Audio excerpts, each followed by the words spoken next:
अभी तक मैंने आपको बताया कि कैसे 14 दिन भूखे प्यासे कामत क्लब के बाहर स्ट्रगल करने के बाद एक वॉचमैन को मुझ पे दया आ जाती है और वो मेरी मीटिंग कराते हैं बालाजी टेलीफिल्म्स में, जहां पर मैं अपना झूठा रिज्यूमे देता हूं और ये बोलता हूं कि मैं पिछले 2 साल से एज एन असिस्टेंट डायरेक्टर काम कर रहा हूं। इस तरह मुझे मेरा पहला काम मिल जाता है और पहले दिन की शूटिंग का काम करने के बाद जब मैं खुशी खुशी घर जाता हूं तो मैं ये जान के शॉक्ड हो जाता हूं कि मेरे भैया को पता चल चुका था कि मैं इंडस्ट्री में एज एन असिस्टेंट डायरेक्टर काम कर रहा हूं। भैया इस बात से बहुत गुस्सा होते हैं।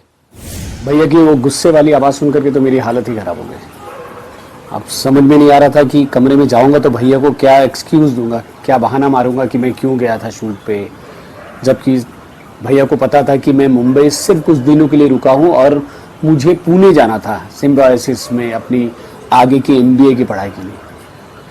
तो कुछ समझ में नहीं आ रहा था, तभी भैया के फिर से चिल्ला के आवाज़ आई, अंदर आइए। हालत खराब थी, डरता डरता मैं गया भैया के बेडरूम में। भैया ने देखा मुझे और बोला, क्या करना चाहते हैं इंडस्ट्री में? भैया वो डायरेक्शन करना था। बोले वाह बहुत अच्छा, आपने देखा कि मुझे डायरेक्शन करते हुए मैं डायरेक्टर बन गया, आज घर हो गया, तो आपको लगता है आप भी ये कर सकते हैं? मैंने बोला नहीं भैया शौक है इसका। तो शौक है तो पढ़ाई क्यों किए थे? पापा को चाहिए था। फिर भैया समझ गए कि भाई इसकी दिल की इच्छा है यही करने की, तो उन्होंने इसके आगे मुझसे और सवाल जवाब नहीं किए, सिर्फ एक सवाल किया जिसका जवाब मुझसे चाहते थे।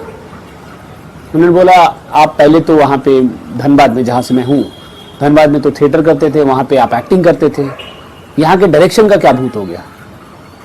मुझे डायरेक्टर बने हुए देखा इसलिए ना? मैंने बोला नहीं भैया, बचपन से यही इच्छा था।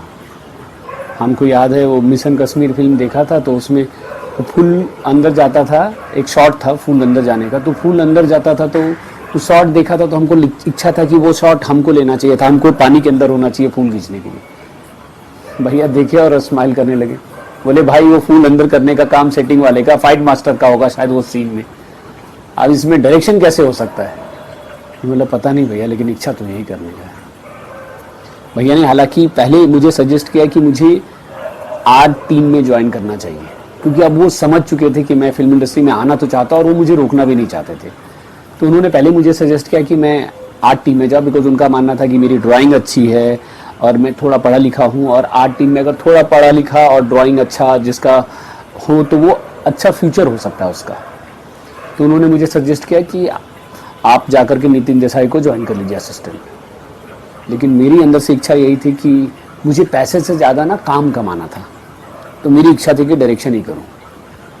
फिर भैया ने भी समझा, बोले ठीक है डायरेक्शन ही करना चाहते हैं। मैंने बोला हाँ भैया। बोले डायरेक्शन क्या करेंगे, बिना पढ़ाई किए क्या कर सकते हैं डायरेक्शन में? मैंने बोला नहीं भैया हमको पता है, अभी तो हम TCR लिख रहे हैं ना, वो क्लोज होता है, क्लोज लिखना, डिस्क्रिप्शन लिखना, TCR नंबर लिखना। भैया देख के शॉक्ड हो गए, बोले इतना सारा चीज़ तुमको कैसे पता है? अब उन दिनों एजेस मूवी वर्ल्ड नहीं था, ना ही ऐसा कोई यूट्यूब चैनल था जहाँ पे आपको डायरेक्शन से रिलेटेड नॉलेज मिल सकते थे। मैं सिंपली धनबाद से पढ़ करके आया हुआ था और मुझे इंडस्ट्री के बारे में इतना पता था।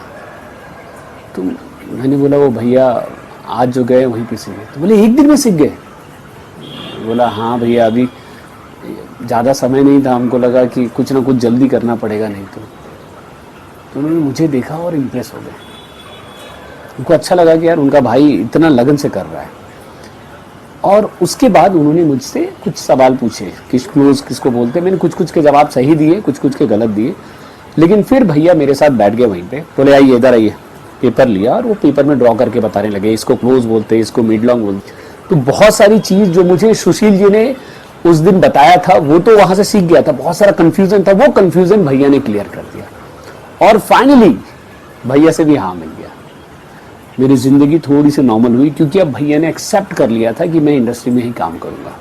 एंड फाइनली एक्साइटेड था कि अब अगले दिन जाऊँगा, अब तो छा जाऊँगा, अब तो और भी चीज़ें आती है, अब तो मैं TCR बहुत अच्छा लिखूँगा। ये एक्साइटमेंट को समेटा हुआ रात को सो गया और अगले दिन का आया शूट। सुबह सुबह शूट पहुँचा तो वहाँ पर मेरी मुलाकात हुई फिर से रश्मि से। उसके बाद रश्मि ने मुझे ऐसा क्या कहा जिसने मेरी पूरी दुनिया ही बदल दी, बताऊंगा मैं इसके बारे में अपने अगले एपिसोड में।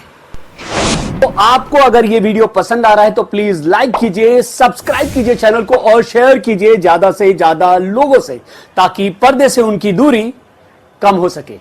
अब अपने सपने को पूरा करने के मिशन में जुट जाइए, और इस मिशन में आपकी मदद करने के लिए मैं अपना अगला एपिसोड लेकर के आऊंगा अगले शुक्रवार को 5:54 पे। तब तक के लिए keep trying hard until you succeed.